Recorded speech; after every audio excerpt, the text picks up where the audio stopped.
set up the InDesign file in a second. I just want to go over the references that I have so you guys have a better idea what it is that we're building. Okay, so we're going to create 3 different menus. The first one is half a menu. So it's those drink menus that you've seen in restaurants, which are literally half a page. Okay, the second one is a bifold 8.5 by 11. Should be something bifold, meaning that it's a spread.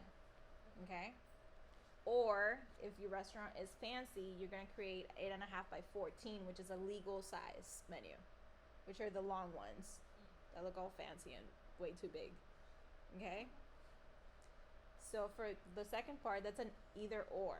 So you either create the 8.5 by 14 or the bifold, which is more like a Denny's menu, where you have like a spread front and back. The third part, which was going to be the EPUB, but it's a little bit outdated, so we're gonna make digital screens instead. So if you've ever been to like a fast food restaurant, oh, perfect, McDonald's. You ever been to McDonald's? They have the screens on top, the menu's on a screen. It's not on a physical menu. Yeah. So after you're done with part 1 and 2, you're gonna translate that to 3 digital screens for your restaurant. I think for typography, I only have 20. So you'll do your branding there. You can use the same one for here. And then you'll make the menu here and finish out the branding in typography. So on the left hand side are the sizes, and again I'm gonna set up the files with you, so don't think about that too much. Now I'm gonna go over the branding. I want you guys to keep the branding simple. Okay, you're gonna stick to words rather than a full-blown graphic. Less is more. Do not complicate your lives. There's 5 weeks left. This has to be done in 5 weeks. All of it. Excuse me. So, I'm gonna put that up here so you guys can see. Exhibit A, simple. Okay, it's not breaking the wheel. Okay, it's not the time to reinvent. The whole point should be the menu. So don't think about it too much. Don't work too hard on this. Okay?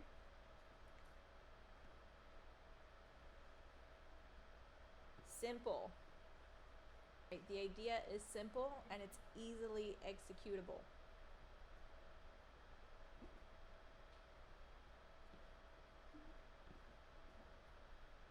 Simple.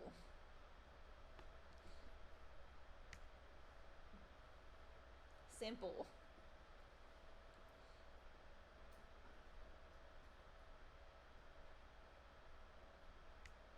So when you're creating a brand, your main components, where you're going to turn into me first, is going to be this here. Okay? You're going to include the 10 references. You're going to include in that email the logo in a vector format. That means made in Illustrator. Okay? You're going to pick a color palette to represent that brand. And you're going to send me the typography for the different levels of hierarchy that your menu is going to use. Does that make sense? Mm-hmm. Questions, thoughts, concerns before I keep going?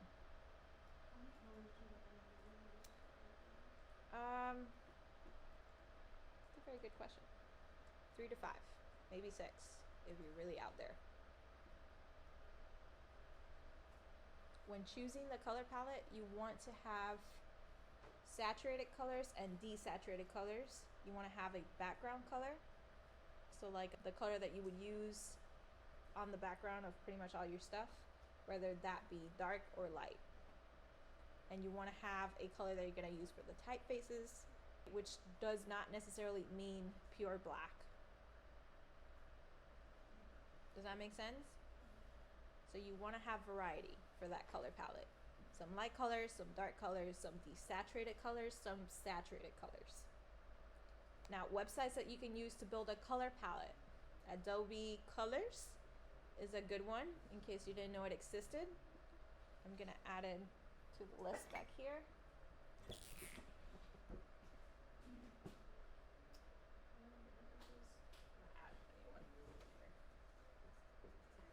So Adobe Colors, and then there's Coolers, right? Or if you just Google color palette website, you'll find like 3,000 of them. You can also use InDesign to create a color palette from a photograph with the color theme tool that hopefully you all know about.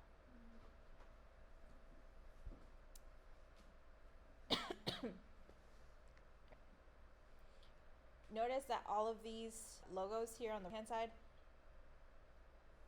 yes, they're dependent on the typeface, but they're very simple. Once again, do not reinvent the wheel. It's going to take you longer and it's going to put you behind.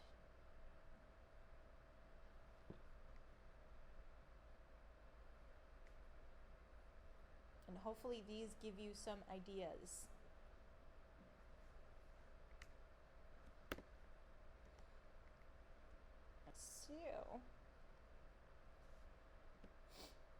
So I have it on the left hand side, but just in case, I'm gonna go over it again.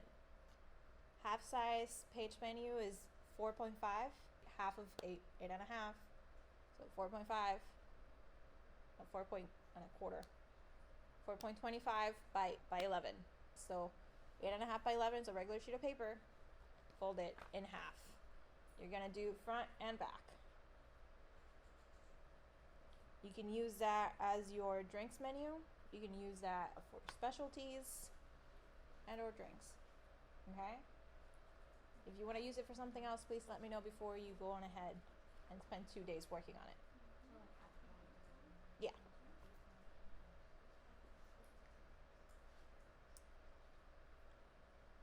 Now the benefits of a half-page menu size is that they're easy to handle and store. It allows for creative design and saves on printing costs because it's easily printable. Okay, you're not gonna pack it with information either.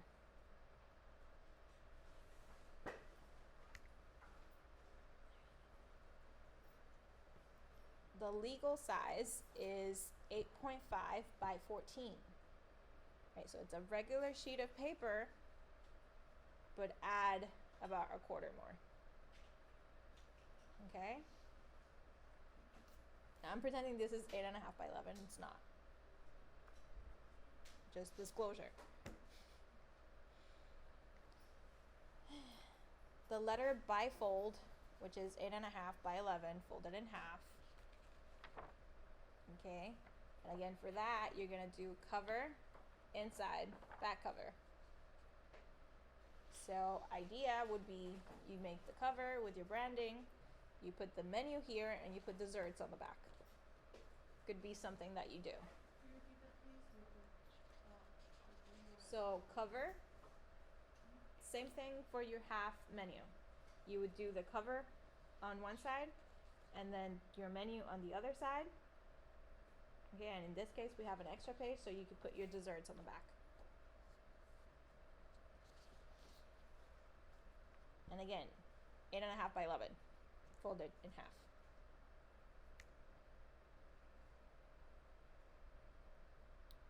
And then the digital menu size, we're going to make it 1920 by 1080 pixels and or 16 inches by 9 inches. Because it is digital, I would work in pixels, not inches. Okay? If it's for print, we work in inches because that's what we're comfortable with. And if we were over the other side of the ocean, we're probably working millimeters. Okay, so digital pixels. And in RGB. For print, we work in CMYK and in inches. Make sense?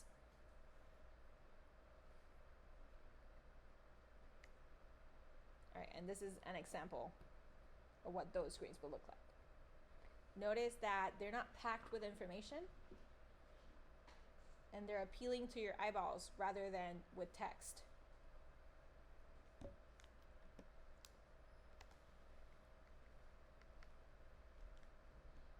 Now I'm going to go over some examples and how they're working.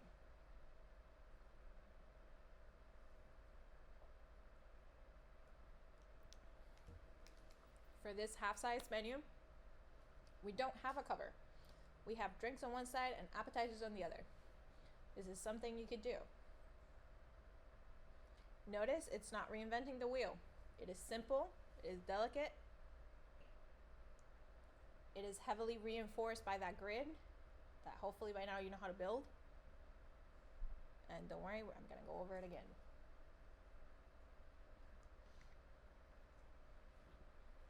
This is a burger menu. So let's say your restaurant specializes in something specific, like let's say just, I don't know, like rotoni pasta. Okay, you would keep your rotoni pasta on a separate menu. Let's say your restaurant has a special for the week.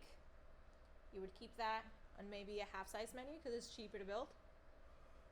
Okay, and you can dish that out on the weekly or monthly.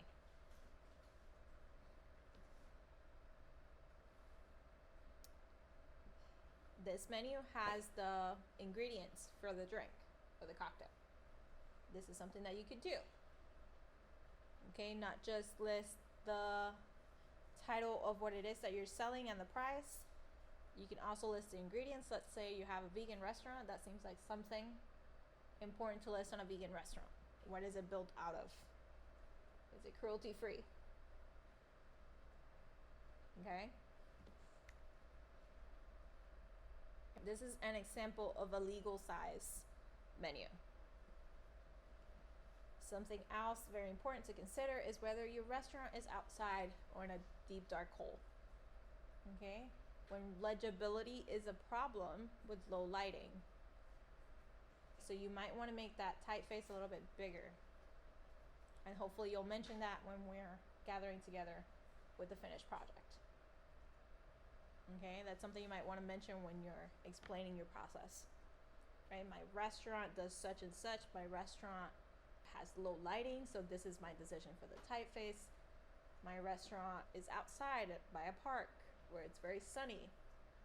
And so my menu is not as complicated. I didn't use the legal size, I used a regular bifold one. And we hang it on a clipboard, so it's very common. It's not very fancy. So these are things that you would consider when you're explaining your brand and your menu design choices. We do not want to have this much information. Okay? Just because it's a legal size does not mean you need to cram it with information. Use your space to your advantage. That positive and negative space is a design element for a reason. Okay, you don't want to overwhelm anyone with the amount of choices you have on a menu. And if you've ever watched any cooking show, like the Gordon Ramsay one, you must have heard him about 1,000 times saying you don't need that many dishes in a restaurant. Unless you have 50 staff members in a kitchen. Okay, it is impossible for a regular small kitchen to have this many items on the menu. It's a waste of money.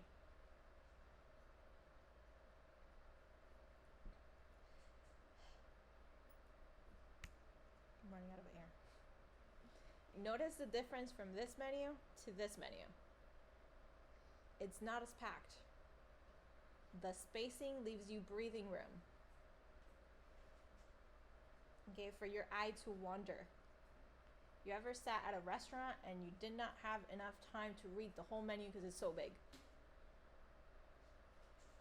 Okay, it's the same thing as like walking through Walgreens and seeing too many types of the same product. You're like, the hell do I pick? So, more thinking, less doing. Think about your design choices as you're building it and why it is that you're building it this way.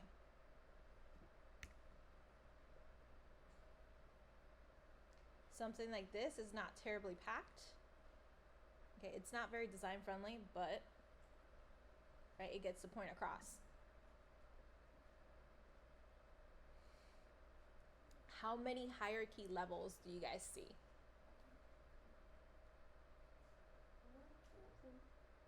So we have the title of the different things within that part of the menu. We have the name of our food. We have a description of the food. Okay, and then we have what? The price. So we have 4. Now, do not, for the love of God, overemphasize the price. Okay? That is not something we want to bring attention to. But we also don't want to leave it out. Okay? Overemphasizing a price on something can make whoever is looking at it not want to do it. So we want to list it, but not make it so apparent. Does that make sense?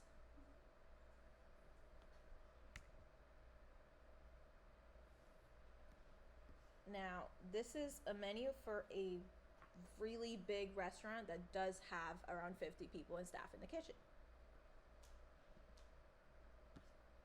Notice how big it is.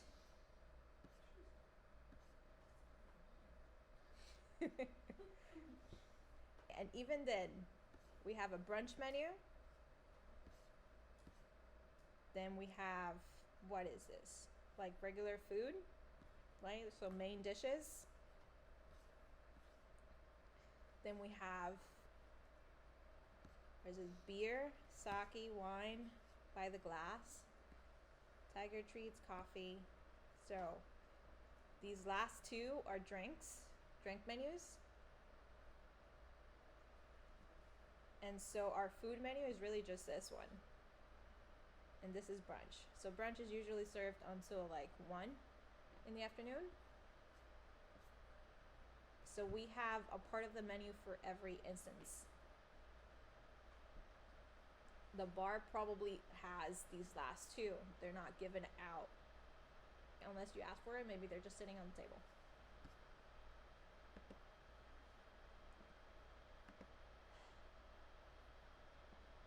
This is an example of that bifold working as a drink menu.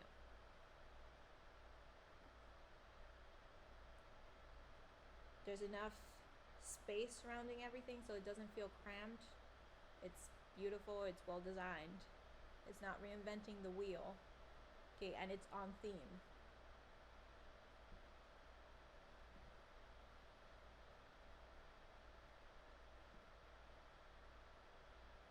And then we have a different menu for the wine.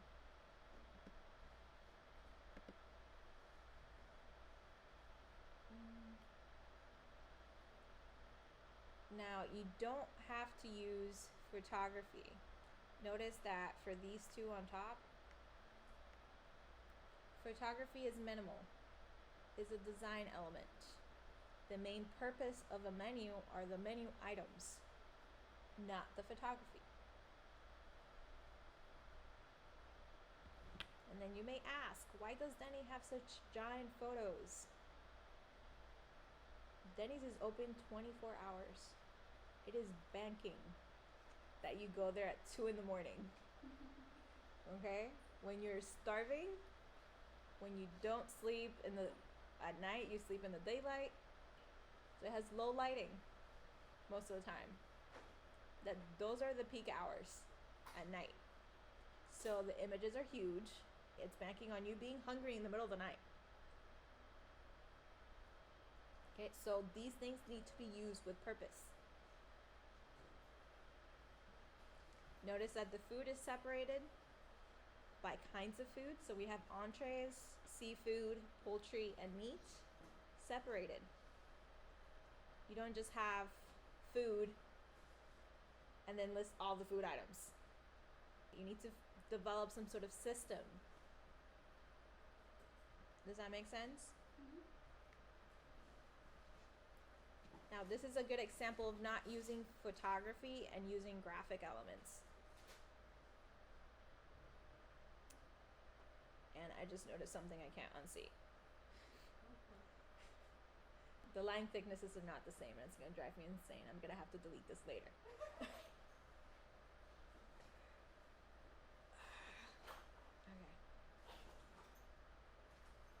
Personally, I would have made it the same thickness as the ampersand, so that brew and bite would have still stuck out more.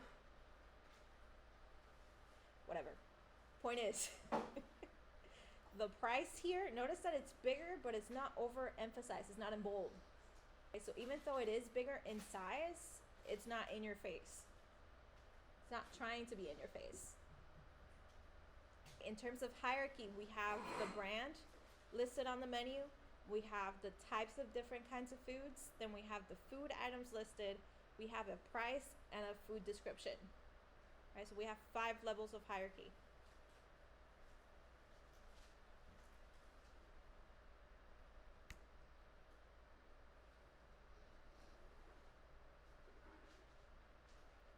Notice that for a menu like this, which is not necessarily the fanciest of menus, it has listed the social media information of the restaurant. This is something that you could add to yours.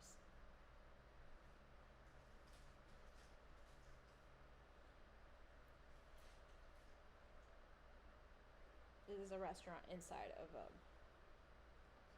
hospital. Yes, thank you.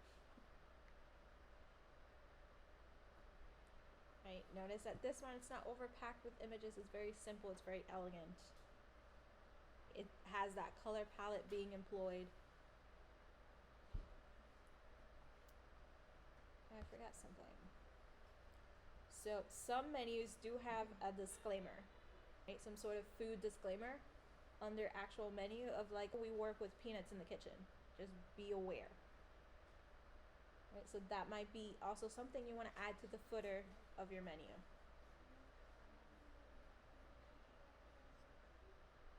Again, I think this is a sushi restaurant. Notice that everything is banking on the grid working out for you. Okay, alignment, very important. Hierarchy, very important. The more information you have, the better hierarchy you need. You need to break up that information into different parts.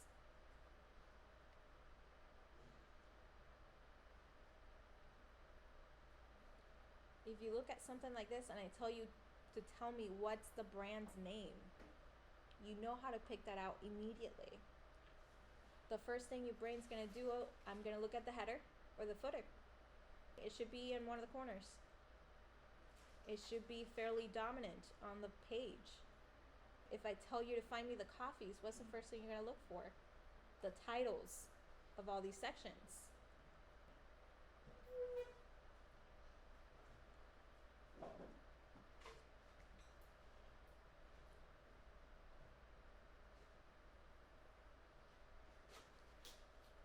If you want to hand draw your logo, you gotta pass by me first.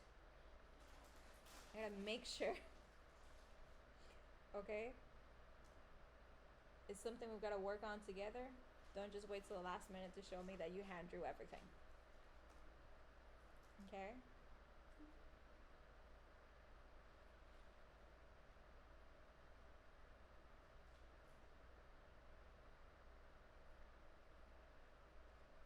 Right, so. Yeah. I love that too. You almost don't notice it unless you read it. Yeah, I was like, oh. It's so pretty. Oh my God. Even the hands are pointing to it.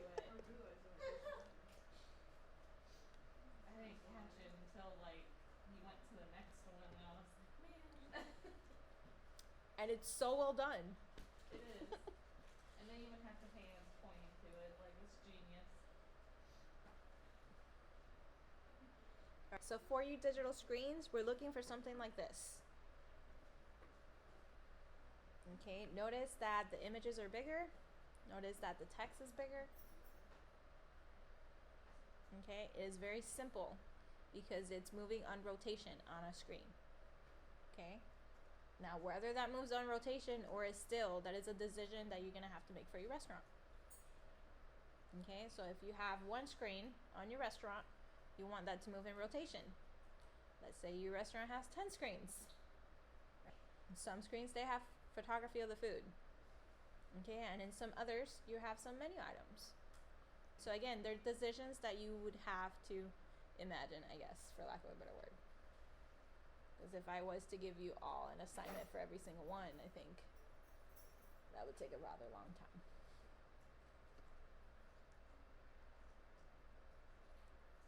So, on top here, this is a 3-item PDF. On top we have, excuse me, we have a one single screen layout. And then on the bottom we have a legal size menu.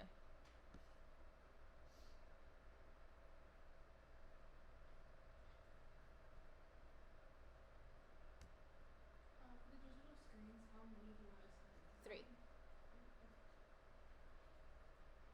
If you notice here on the left hand side is the parts, the breakdown of what's due and when,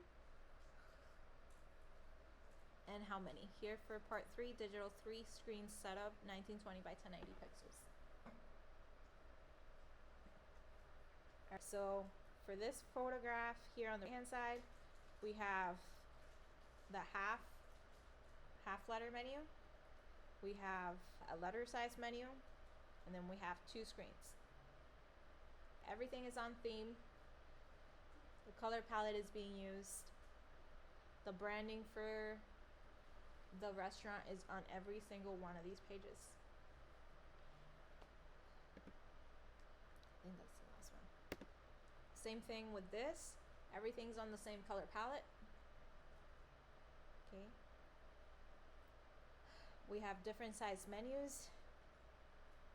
I really like this example.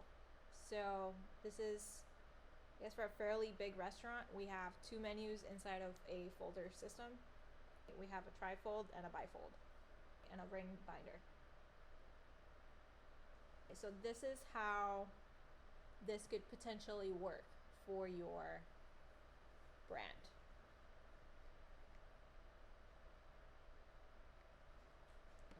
I think this one, it's not really made it.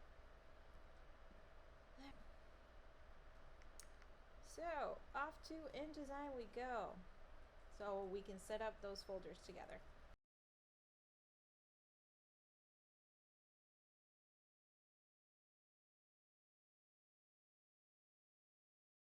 That's opening.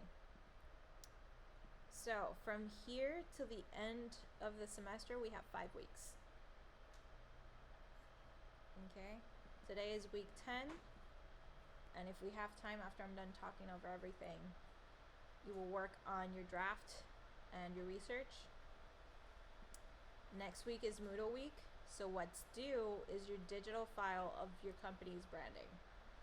Okay, in that email that you're going to send me, you're going to include your 10 references, the logo of your restaurant in a vector format, your brand color palette, and the typography at different levels of hierarchy that you're going to use for your menu. So what fonts are you going to use? It's on the screen.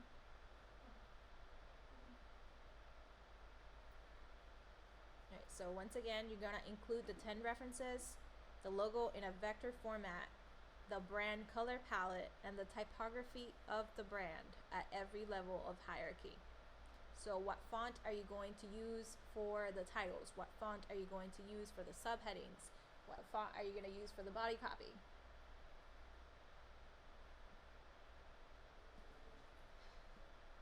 The week after, which is when I will be seeing you guys again, your drink menu will be due. So the half menu will be due. Week 13, which is the one after that, you're going to do part 2s, which is either the 8.5 by 11 or the legal size, which is the 8.5 by 14 size menu. And then the week after that is when that will be due. So you'll have 2 weeks to work on your part 2. Okay, your second menu. And then the last week that we have together, your screens will be due. So it's a pretty tight deadline. So be careful not to fall behind.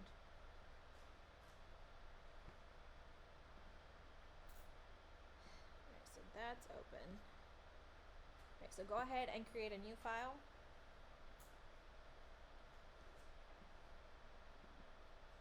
And I'm going to name this restaurant menu. Actually, I'm gonna put a dash there.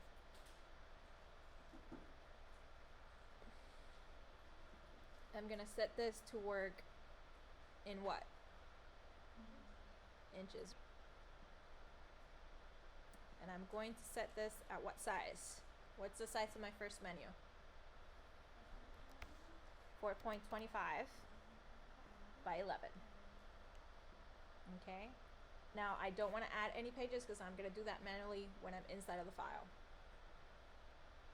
Okay, we don't want facing pages. We don't want to make spreads. And I want to make sure that it is not horizontal, it is vertical. Now columns and gutter, we're going to do that when we're inside, so don't touch that. Now margins, do you guys remember what margins are for?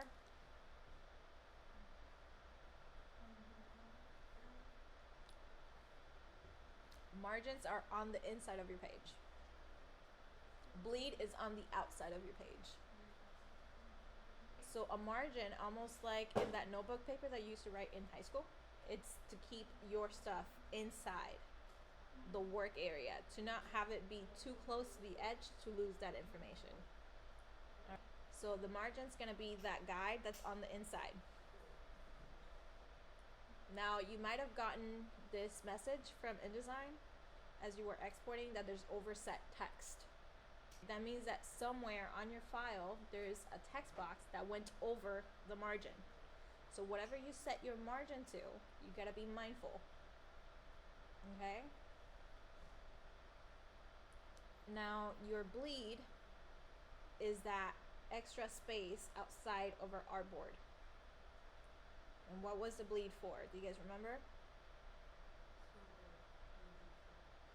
So if you have color on your page, or if you have an image on your page that is on that corner, you want it to go out to that red line. That bleed area is that red line on the outside. So that when you cut your page, you cut into the image and you don't get that white bar on top of your image. Okay? So I'm going to set my margins to 3 millimeters, and I am going to set my bleed to 3 millimeters.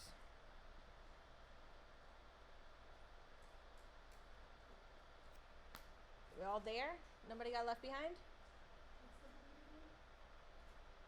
What is the bleed?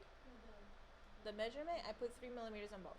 Whatever you make your bleed and margin to, that is up to you. You don't have to copy mine. Okay, but know what it is used for, because when you make your own files, you're gonna want to know that. They're guides to help you.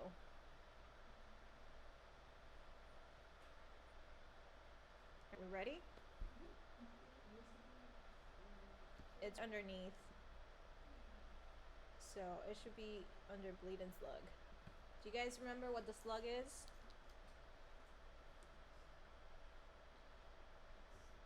So it's similar to the bleed. It extends outside of our artboard, but it's where I can put information like this file belongs to such and such. And when I print it, even though I can cut it off if I want to, or I can leave it on. Generally speaking, only the printer uses a slug. So if you wanted to type some information out, like the name of your file, the name of your project, the size, whatever, you can add a slug to your file and keep that information somewhere on the bottom, top, wherever you want to put that. But it'll be outside of your design.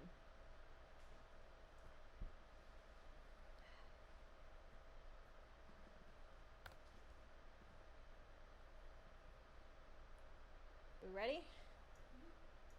Alright.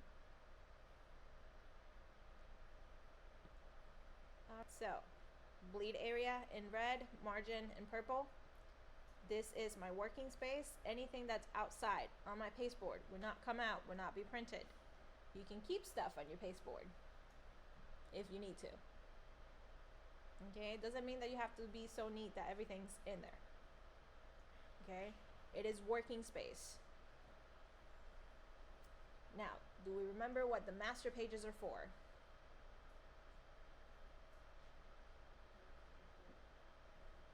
Huh? So it's a template. Pretty much what it is. So this template, the master page, applies itself to the bottom layer of every page that you build. So notice that here on the hand side, I have a parent. This is master page A. Okay?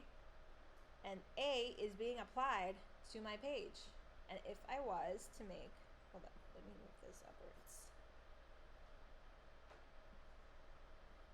If I was to make another page, A is still being applied to it. Now, none could be applied to it, and the A has now disappeared, and this page has no master page applied to it. Does that make sense? Notice, where'd it go? Do we see the A being applied to it?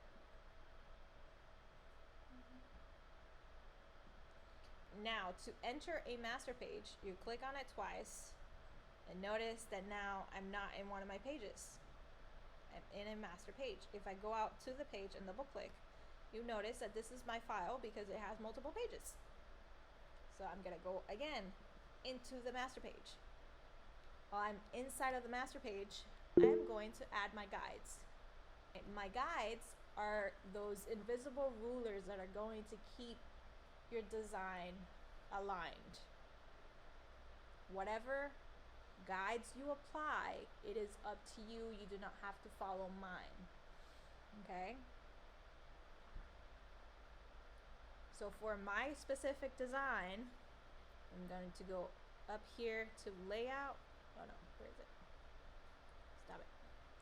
Layout, create guides.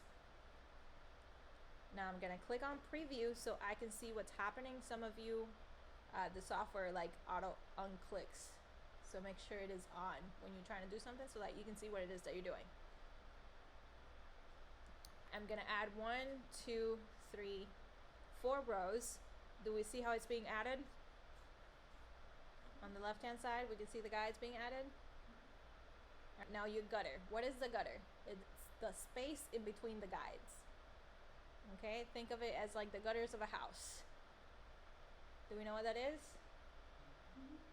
Okay, same thing with this. So I'm going to set my gutters to 3 millimeters because I made my guides 3 millimeters. Okay, I'm adding onto that invisible grid that I've started making. And I'm going to add, oh, am I good? Stop it. Alright, now over here I'm going to add 1, 2 columns, 3 columns.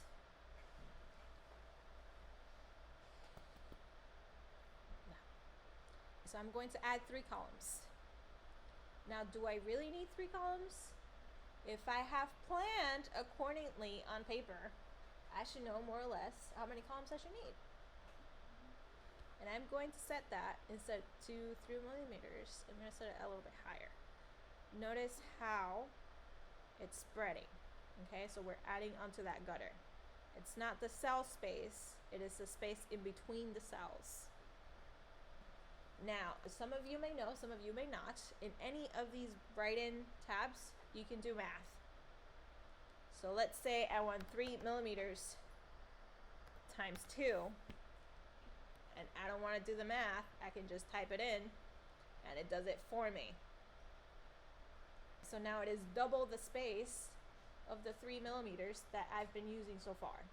So it's still building onto that invisible grid. Does that make sense? Okay, now I'm going to set this to margins because I want it to start counting from my margin in. Otherwise, it is going to count from the page in. Now, why would I want to do that from the margin? Huh? From the margin? No. It'll print from the bleed in.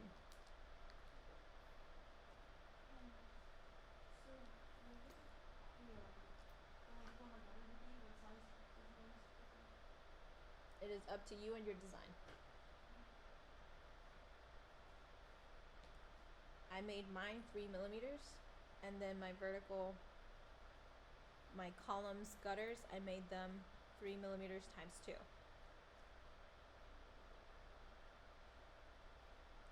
Now I want it to start counting from the margin in because it's adding onto that invisible grid. So I made my bleed 3mm, I made my margins 3mm from the corner of the page. So if I was to start counting then my guides from the corner of the page, I just disrupted what I made.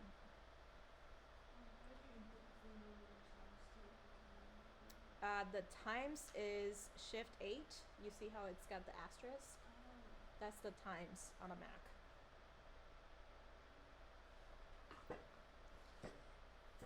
Alright, so questions before I click OK? We understand everything so far?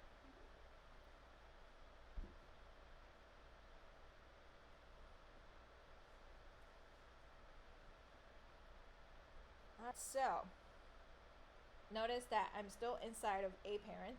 If I was to move anything in here, I can. Right? So I'm going to add another guide to the very center of my page because I want to know where that center is. And now I'm going back out to my actual file. Now notice my actual file, I can tell it's my actual file because it has multiple pages. The master pages do not.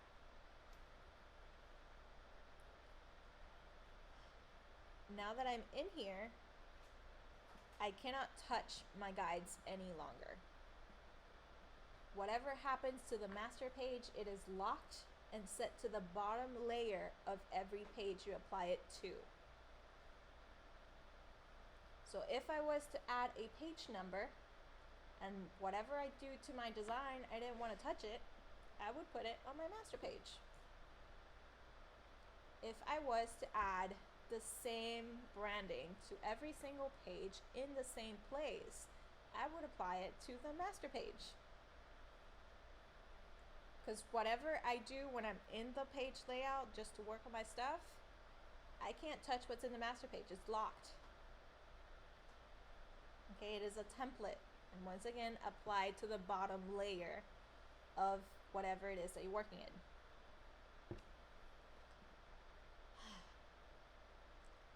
Now, let's say I wanted to add, so I have front.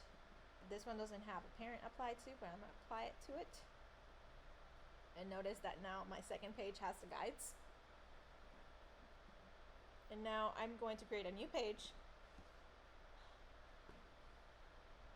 For my second part, or my second menu, what size am I choosing? Let's say I want to work on the legal one, which is what, 8.5 by 14 inches. So after I've made the page, I'm going to click none to it because the guides are going to change. And then I am going to click on it again, and this button down here that says edit page style, and I'm gonna tell it I want a legal size. And now it is legal size. Now for the legal size, I'm also going to create a front and a back to it. So I just clicked on add one more. And now I'm going to create my third menus. Add one more. But for this one, when I click here, I can't see. Let me move that. When I click here, I am going to set it to custom. And when I click on custom, I'm going to name it digital screen. And I'm going to set this to 1920 pixels to 1080 pixels. And I'm going to make sure that it is vertical, not landscape. I want portrait, not landscape. Oh no, backwards. I want landscape, not portrait. Wow. So I, where it says incorrect, which is open the master page, Mhm. mine has two rather than one. One says none, the other one says master page A or parent page A. Where it says incorrect, it has two. And how are you able to? So click it and click on delete on the second one.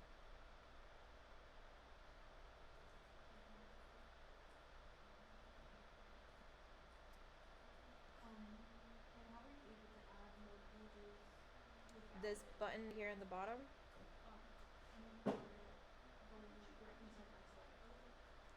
So remember when I said when you made the file, I wanted you to click on page and not a spread. So not facing pages must have been clicked on. I'll show you how to fix that now. Hold on. So for my 5th page, I want it to be for the screens. So I clicked on custom when I was in this panel, and I've given it a name. It's going to save it for me, and I've given it the size in pixels. Okay.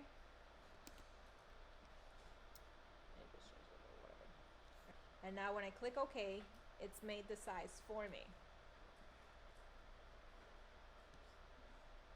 Now, if your pages are facing each other, like hers are, you will go to properties, and if you're not clicking on anything, it should give you the settings for the artboards. Okay, you're gonna click here where it says adjust layout.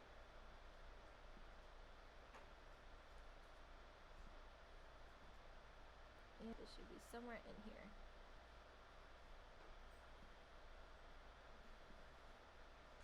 But it's not. Adjust font size, adjust stock content.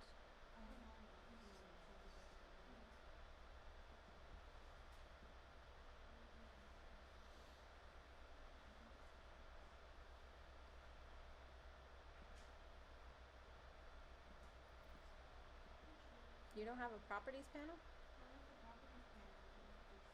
It should be there if you're not clicking on anything.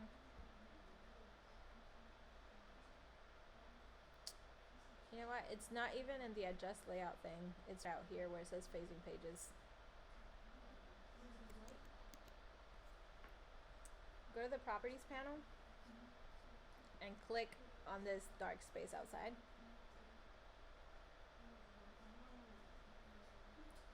Okay.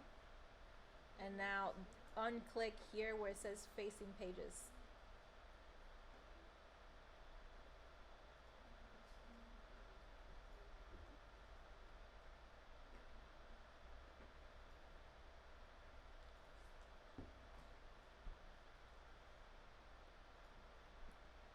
So does everyone have all their pages? Where did we get stuck? Same thing I just told her. Click on your properties panel so that it's open. And then click on your artboard so that it gives you artboard settings. And then here on the right hand side, unclick this where it says facing pages. The size is, I'm going to put it on Moodle, but it's also on the left hand side of my screen. Here.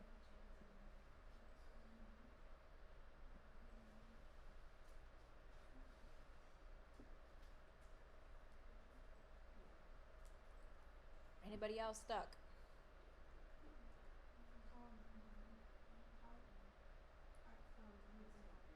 With? Because I'm unsure if I actually applied the guidelines for yesterday. So when you go to pages, these are the pages in your project. These are your master pages. if you're double clicking on your pages of your project, you have multiple pages here, and you cannot edit or touch those guides. If you're in the master page, you're gonna double click to get in, and notice that we have a single page because we have one master single page in it.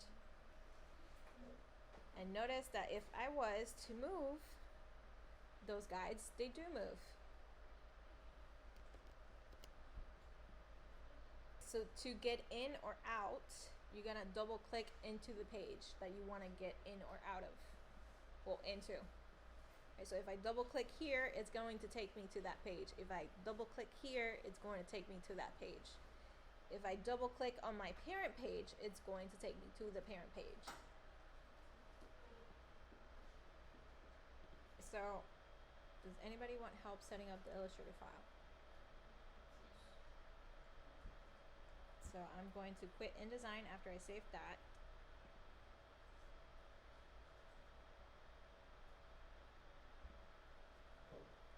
I'm gonna open Illustrator.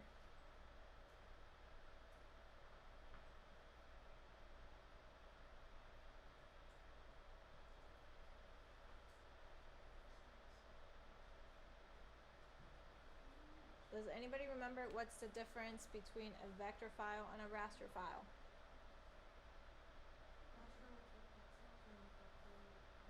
Beautiful. So Photoshop does raster files really well. It works with pixels really well. Okay, Illustrator works with math, vector images. That means that we can stretch and squash any design in it, and it will not show me ever the pixels because it's relying on math and re-rendering that mathematical shape every single time. So when we're talking about a logo, where do you think we want to build it? In Illustrator, because we may do the same logo at a small scale, at a bigger scale, maybe one for a billboard, maybe one for a coffee cup. Obviously different sizes. And we can iterate the size of that logo with math, not pixels. Otherwise, if we do work in it in Photoshop, every time I change the size, I'd have to do it all over again. Okay? And if I don't do that, it'll show me the pixels. Nobody wants a billboard where you can see the pixels. So we're in Illustrator. I'm gonna create a new file. Alright, whatever. I'm going to name this menu logo. And I'm going to work in what?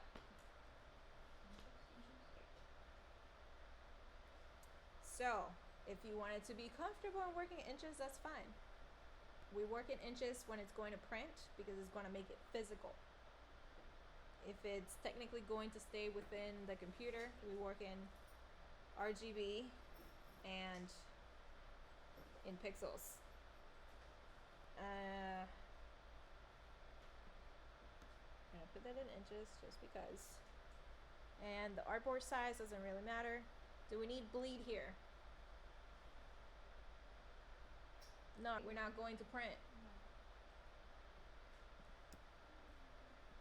What color mode are we gonna work on? So what point size, what pixel size do we want to work in? High, 300.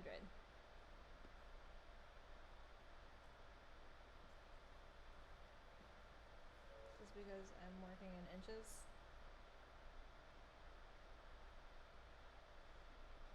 Yeah.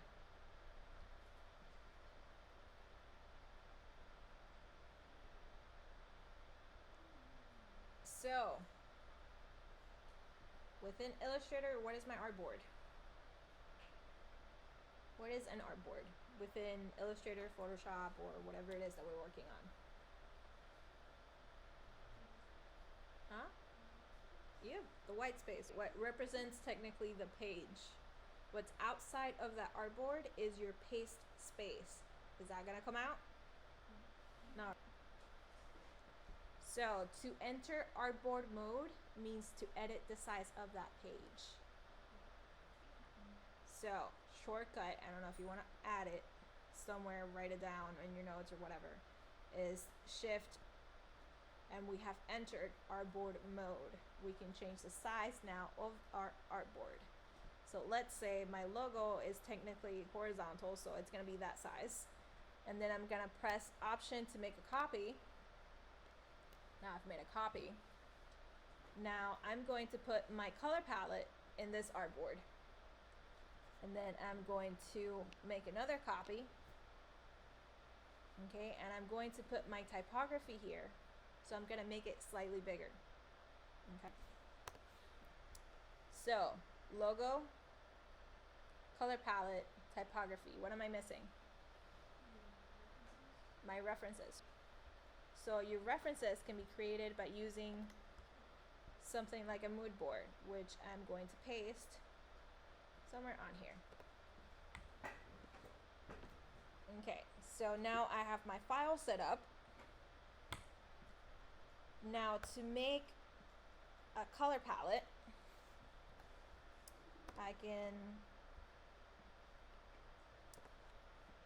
make shapes.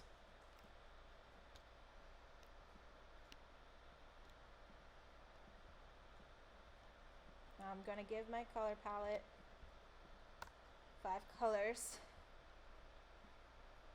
And I'm just gonna line them up here.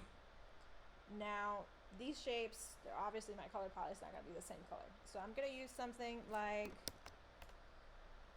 sorry, not that. Stop it.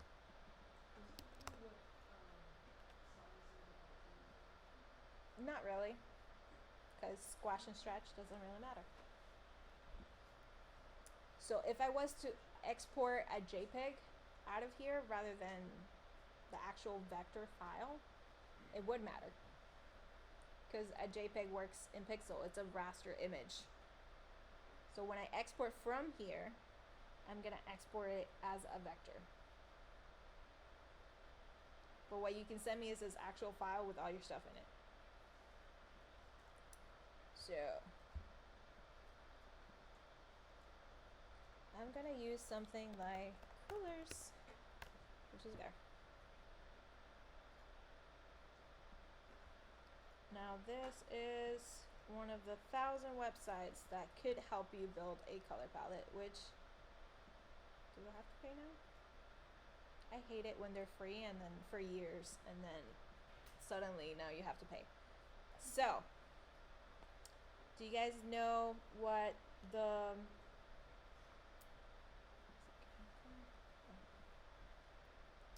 this number is down here for a color? That is its universal name. So whatever it is that we're using, if we have that number, we can find that exact same color in whatever software. Okay? So, let's say I wanted to start out with this color. It's a color that I really like, and so I want to use it for one of my palettes. So I'm going to click cancel, and I'm going to come here and put that number in. And now this color is now gonna get locked so that it doesn't change. And now every time I press the space bar, it's gonna give me a new color palette, matching the color that I've locked in as one that I for sure want to use. And I go, oh damn, I really like that green. I'm gonna lock it. And now when I press the space bar, it's gonna keep giving me colors that I can use within the same color palette. Colors that go well together. Ooh, these are nice. I'm gonna lock that one and that one. And now it's gonna iterate that last one. Let's say I wanted to add one more color to my palette, I just add it with this button here. Okay? Vice versa, I can click it out. So this is a quick way to build a color palette that matches. Okay? Colors that work well together. Now, what were some of the things that I needed the colors to be? we needed to have some sort of contrast. So one desaturated, one saturated, to have that good balance. I needed one to be lighter, or some to be lighter, and some to be darker. So we need some of that variety so that we can make it work. So now let's say I'm good with this palette. How do I download it? You can do one thing. You can take a screenshot, pop it into Illustrator, and pick the color out with the eyedropper. That's one way. Or I could copy this beautiful magic number that's down here, and I can go into that square that I want to change and pop it in there, click OK, and now it is that color. Can't you save the colors as well Illustrator so you can make sure you download them? So let's say you wanted to save that color palette. Not that one. So I need to open the library on the hand side. Where is the library? Oh, libraries.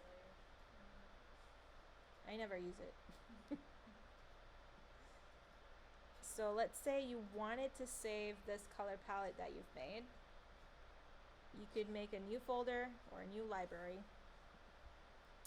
Down here, create a new library, and I'm going to call this menu. How creative.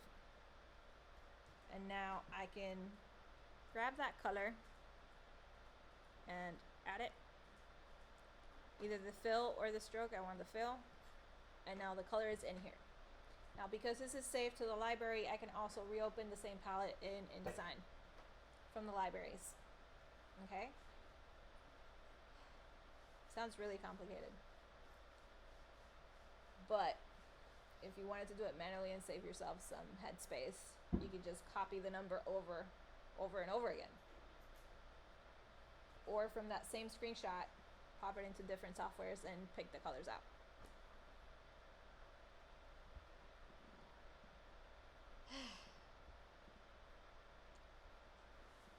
For your images, if you bring in an image, make sure it is embedded within the file. So let's say I take a screenshot of this and I brought it into my file.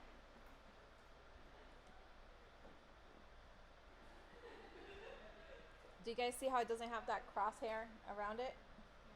That means it lives inside of the file.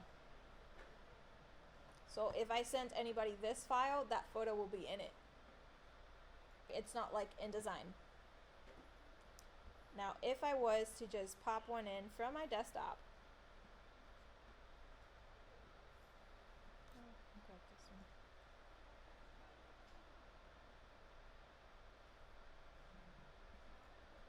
do you guys see how I brought the crosshair over? That means it does not live inside of my Illustrator file. It is pulling it from somewhere else. It's made a link to somewhere on my files. After it's in it, if you're in properties, all the way at the bottom, you'll see embed. This means to make it live in my file. It should have worked. Okay, cool. See, now it doesn't have that crosshair. Now it lives inside of my Illustrator file. Does that make sense? So when you bring in all your references, embed them, and then send me the file. What about the typography? How are you going to list the typography?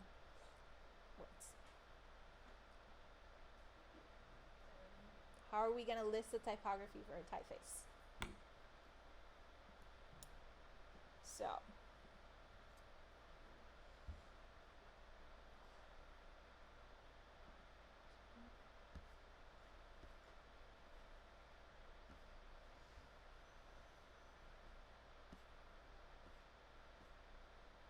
you guys see this? Pretty much like this.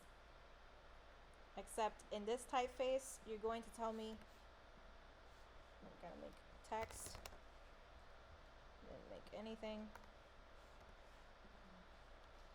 So, that, stop it.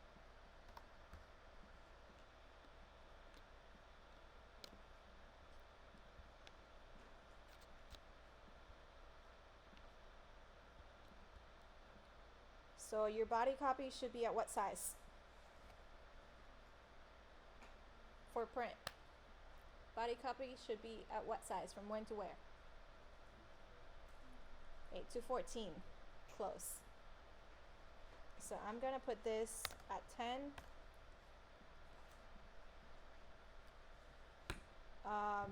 Subheads around what size?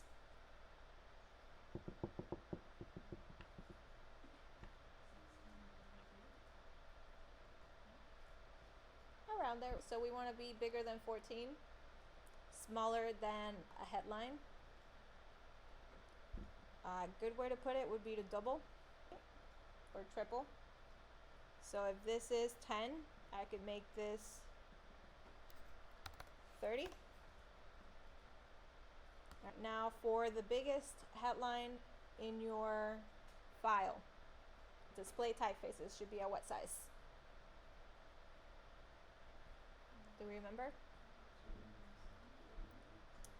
When in doubt, if you pull this out, it has the basic numbers here. So 8 to 12, body copy. Oh, sorry, to 14, body copy. 18 to about 36 should be headlines and subheadlines. And then 36 to 72. Okay, those are the big pieces of text, your display text. It's in the folder, the cheat sheet that I gave out.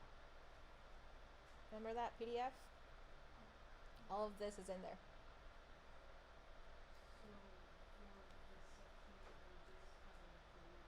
So we're building that hierarchy. We have those different sizes. We know that body copy should be between 8 points and 14 points.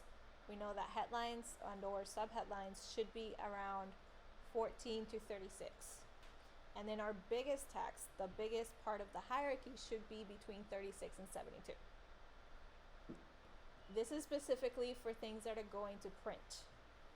Okay, and it is a guide. It's not a fit-all for every single font out there. Some fonts are wider, you're gonna need more space. Some fonts are narrower, you're gonna need less space. You get what I mean? Alright, so now I have 3 levels of hierarchy.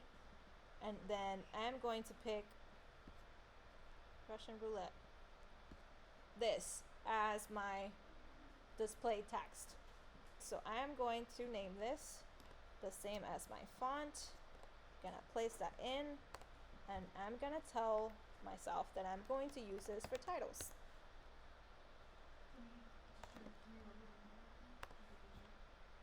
How many levels does your menu need? So you need the branding for your logo, that's one size. You need the different parts of different foods, that's 2 sizes. We need item name, that's 3 sizes. We need description, 4 sizes. We have prices, so that's 5 sizes. Could. Does not necessarily mean it is a fit all. You're ordering your information by size and typeface. Does that make sense? The smaller the typeface, the simpler you want to be with your typeface or your font or whatever it is we're calling it these days. Does that make sense? So for this, since this I'm going to use for, let's say, for example,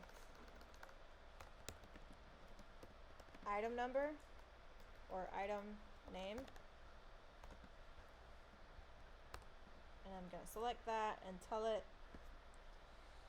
I'm going to use this font as a title, as a name, and so I'm going to copy the name of it and put it here.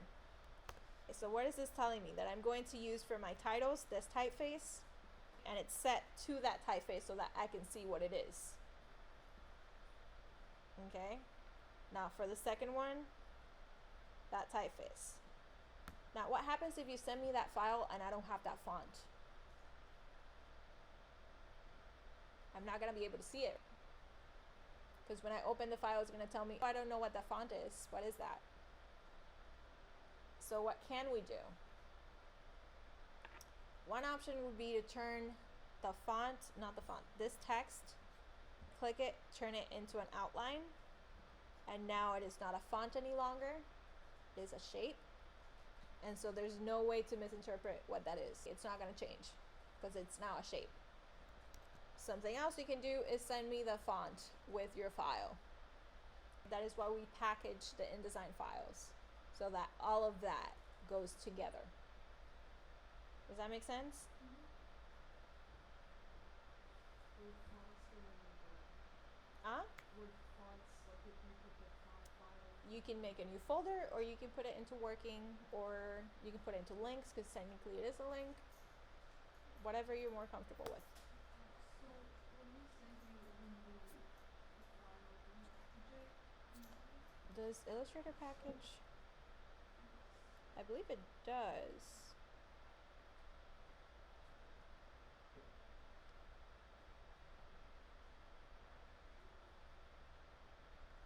Doesn't it? It does, but I guess it's not included in the link.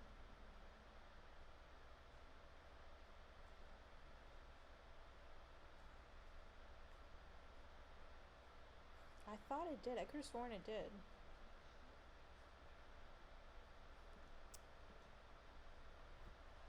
You can send it to me with just the font separately.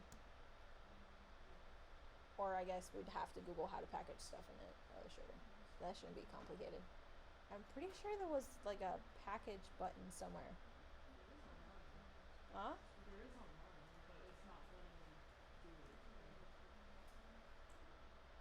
Interesting. So maybe it's something it's new that they took it off, or I think you might need to save it first. It might be loading. Let's see what happens.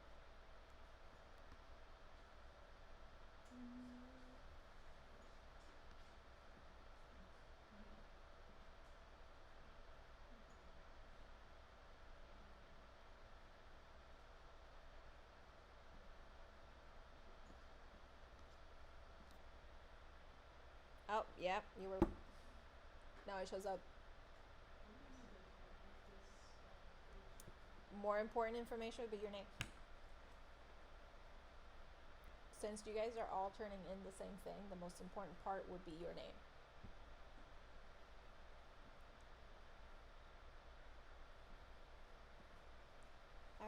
Before we go home, thoughts, questions, concerns? What's up? What's the big one for again? I mean, it's the three boxes. So this is for your references. Okay. So references, logo, color palette, typography. So for logo, what we're sending is this computer. Yes, Okay. which is the branding for your Okay. restaurant.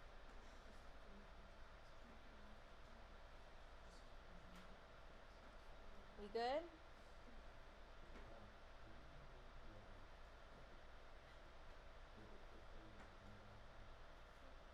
The page in InDesign?